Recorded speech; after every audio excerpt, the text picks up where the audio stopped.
gig, so I got some questions as to what my setup looks like here in the studio. And so here it is. There's one of my lights, which can hold an iPhone in here. And here's another light over here, which is just a short desk lamp. Comes on like that. And here is the stand I built. I use a GoPro camera, and I got a package that had these pieces in it for different mounting. And this is PVC pipe that I bought at the Home Depot. I'm a big believer in Home Depot because you can find all kinds of pieces of things there that you can use to build something. And so the PVC pipe here is a T connection. There's a short piece here that I cut with a saw to put this piece of the camera on, the camera holder on, and there's a longer piece that goes down to the tabletop, another T connection, which then goes out to two more corner connections to give it stability. This is what keeps it from falling over, this side and this side. And you can sub out any of these pieces to make it shorter if you want. So at one point I had pieces in here that were only this long, and I decided, well, I need more space because I wanted to do some demos using animation equipment. And so here is plexiglass with animation pegs on it. And this would be used by either ink and paint or animation layout or even checking. And it's a thick piece of plexiglass. And it's got drilled into it a space to put animation peg bars. I don't know that you could actually buy something like this anymore. You'd have to make it. And so I wanted to have more space so I could have this on the table.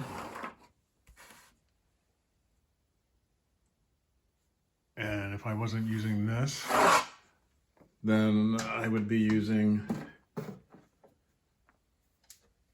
an animation disc, which is a pretty big deal, as you see. Now, usually this disc is put into a desktop that has a circle cut into it so the disc fits inside the circle, and you can turn the disc to get a better angle on your drawing. So that was another reason for extending out the legs. If I had short legs on here, the legs would hit the disc. So this gave me more space to fit the disc on here. Now, also, when you're doing animation, you need a light source, and that's where this comes in. This is a flat light table. You see how flat that is?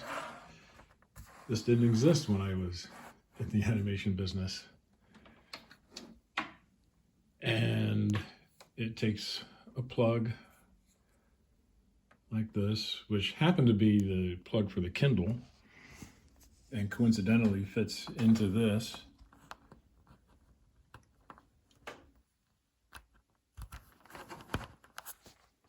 And it's got an on-off button here. Turns on. And once you've done that, you then need pegs. So here's an animation peg bar made of plastic, which I bought a couple of these from the art supply stores back in the 80s, I guess. And I got one made of metal. I'm guessing Cartoon Color had that, so I guess I got that from them. And then you can use some type of tape. I had green tape on here, which is called frog tape. And I taped it down like that, so I could do some animation right on top of this. Now, when I did the demonstrations using the disc, I had the disc on top of this. Or I could have used my flat plexiglass on top of it, like that. And you can see how big that plexiglass is under there. I mean, on top of the light table. So this is my setup for doing all this stuff that you've seen me demonstrate these past few years. And on the side, of course, is an exposure sheet from Warner Brothers Animation. And my stack of pencils there. This is a sharpener for a lead holder, and it works like this. You take your lead holder mechanical pencil like that. As you see, it's got slightly fatter lead than the other ones, and you click it down to get some lead out like that. You put it inside the sharpener like this, and then you just kind of wind it around. You should have both hands on it, but you would wind it around like that, and inside is sandpaper.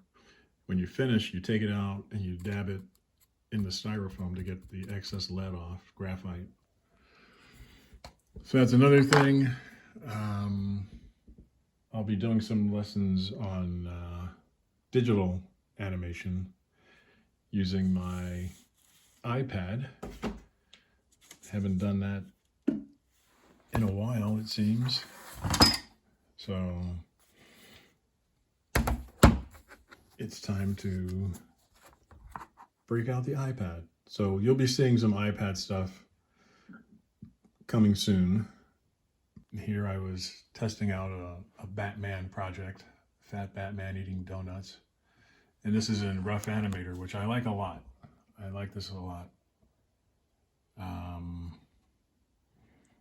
over here you see all the projects I've been working on. My cousin Bruce sent me a picture of this monster that he made as a painting, and I turned it into some animation. I took it into Rough Animator, and let's see if I can play this.